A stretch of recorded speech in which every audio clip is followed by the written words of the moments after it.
Real nigga, I ain't really with the chit chat. Nigga got a problem, we can meet, we can fix that. So this whole night, say you want his bitch back. I don't give a fuck, nigga, I already hit that. Don Holy 42, we don't miss that. I'ma sober up a little later when I get back.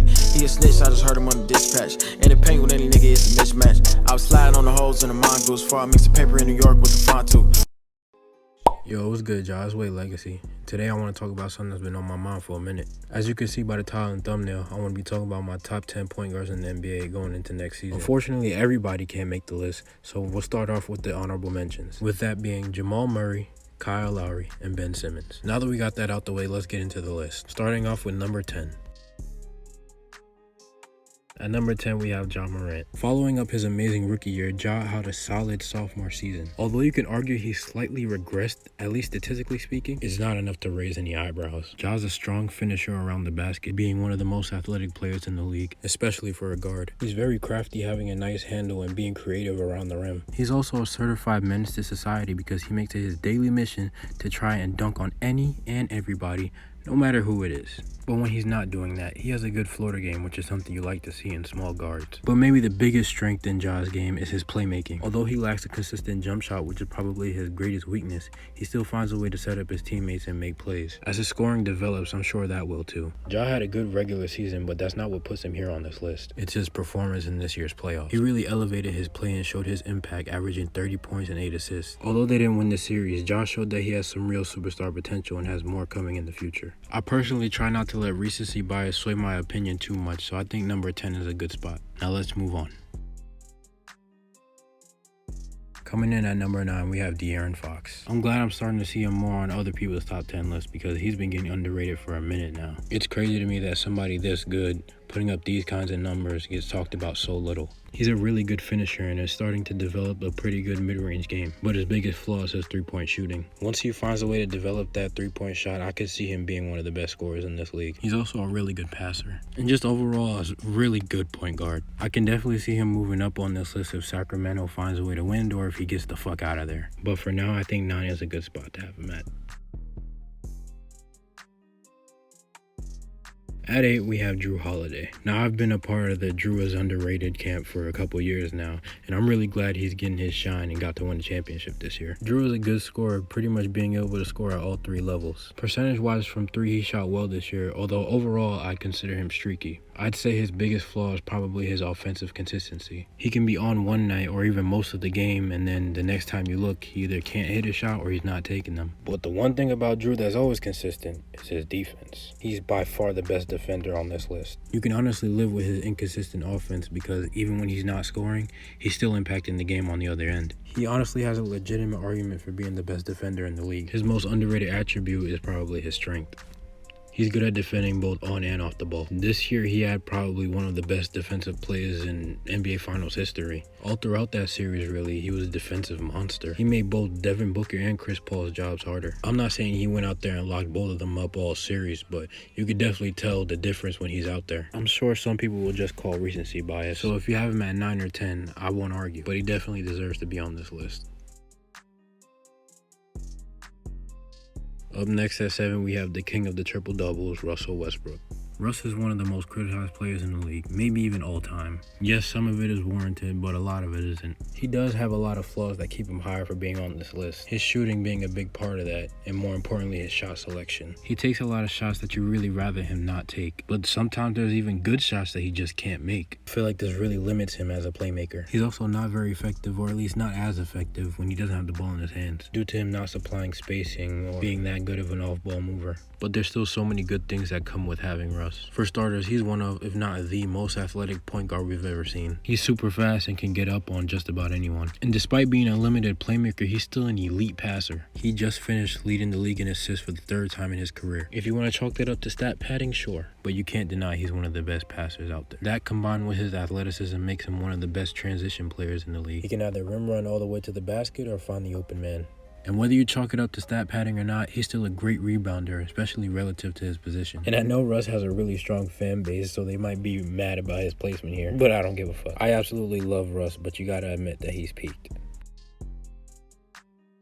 At 6 is the point guard, Chris Paul. I'm pretty sure the media has already been stuffing the Chris Paul effect down your throats, so I'm not going to get too much into this. This is honestly another year of Chris Paul doing Chris Paul things. Elite playmaker, elite passer, elite three-point shooter, one of the best mid-range shooters we've ever seen, one of the most impactful players we've ever seen, and one of the best leaders. He was either the best or second best, depending on who you think is better between him and Booker, on a Suns team that just went to an NBA Finals. He was absolutely amazing throughout the playoffs, especially in that Nuggets series where he was absolutely torching them off mid-range pull-ups. Unfortunately for him, the Suns weren't able to win the championship, and he definitely does have some blame in that, with his 10-point performance in Game 4 and some uncharacteristic turnovers in Game 6. But overall, he had a great year. I think this is a good spot for him. His stats might not be super appealing to some people just because he's not a high-volume scorer, but his impact is undeniable.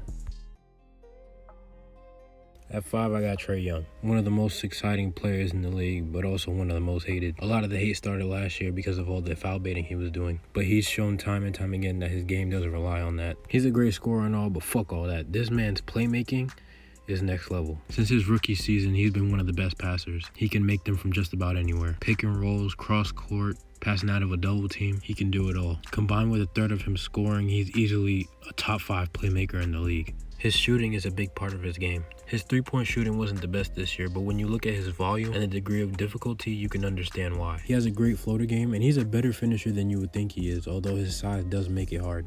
He's a great regular season player, and he would have made this list regardless, but he showed that his game can translate to the playoffs. The Hawks have a really solid squad, but Trae was the engine of their offense. That Knicks series will haunt a lot of my fellow New Yorkers for a long time. Bro really hit a game winner in his playoff debut and went on to lead his team to the Eastern Conference Finals. His efficiency did take a dip, but keep in mind he was doing this against top-ranked defenses. He is a liability on defense, and I do hope he can improve on that end, but honestly, when you're that impactful on the offensive end, it's like, how much?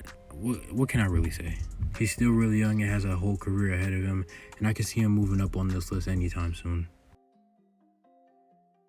At number 4, we have my personal favorite player in the league, Kyrie Irving. Kai is probably one of the most skilled scorers I've ever seen in my life. The fact that he finished the season on 50, 40, 90 splits is insane, especially with the way he plays. He's such a difficult shot taker and a difficult shot maker. He's elite on all 3 levels. There's really not many players that can match his shot creating ability, and we all know about his handles. He gets a rap as a ball hog, but honestly, I think he's a pretty underrated playmaker. His outside game makes him dangerous, so you have to play up on him, but his inside game is so good sometimes it'll draw double teams, and I'd say he's an underrated passer. I definitely wouldn't say elite, but I don't think he gets enough credit for it. But he'll definitely have his moments where he's taking more shots than you want him to take. His biggest weakness is probably his defense. You could also say his off-ball movement, but honestly, his shooting is such a threat, I think it makes up for it. He showed that he can still be effective even when sharing the ball with James Harden and Kevin Durant. Unfortunately for them, they didn't make it as far in the playoffs as they had hoped. A big reason being the reoccurring theme of Kyrie being injured, which is probably my biggest issue with him. It's hard to appreciate a talent like his when he struggles to stay on the court, especially at crucial moments. That Brooklyn Nets team is going a whole lot further than the second round if he stays healthy, but that's just hypotheticals. At number 3, we got Damian Lillard. Now, I'm not gonna lie to you, I really struggled with who I wanted to put at this spot. It was hard to choose between Dame and Kyrie, but after some good thinking, I think I'm gonna go with Dame. Dame is an elite scorer, one of the best in the league. He's a knockdown shooter with limitless range and an athletic finisher. He also has a legitimate argument for being the most clutch in the league. Like, if the clock is winding down and the ball is in Dame's hands, you might as well count it before he even takes the shot. Dame time is a real thing. But the number 1 reason I was able to put Dame above Kyrie is because I think Dame performs better as the number 1 guy, especially in the playoffs. Although he was a first-round exit, Dame was an absolute monster. In Game 5, he had like 55 and 10. It started to look like he couldn't miss even if he wanted to. I think Dame is just a little bit more reliable than Kyrie as the number 1 guy. Number 2, we have Luka Doncic. I don't think there's much that has to be said about him. I tend to see people complain about Luka being high on a lot of lists, but it's never about his actual game. Yes, he's only just played his 3rd season, and yes, he has yet to make it out of the first round. But at some point, you have to call a spade a spade. He's an amazing scorer at all 3 levels. His 3-point shooting percentage-wise is average, but he's taking 8 a game. And he basically has to create all of his own offense due to being the sole playmaker on his team. And speaking of playmaking, that's the biggest reason he's this high up on this list. He's honestly a top 3 playmaker in this league, and you can argue number 1. Luka's honestly one of those players that just does amazing things, and it doesn't really look like he's trying. His biggest weaknesses are his defense, which isn't as bad as you think, even though he's still a bad one, and his free throw shooting. But his strengths so greatly outweigh his weaknesses that I honestly don't care. And although he was a first round exit for back-to-back years, you can't deny that this man is an insane playoff performer. This past playoffs, he put that Mavericks team on his back. I could easily see him move up to #1 on this list in a couple years.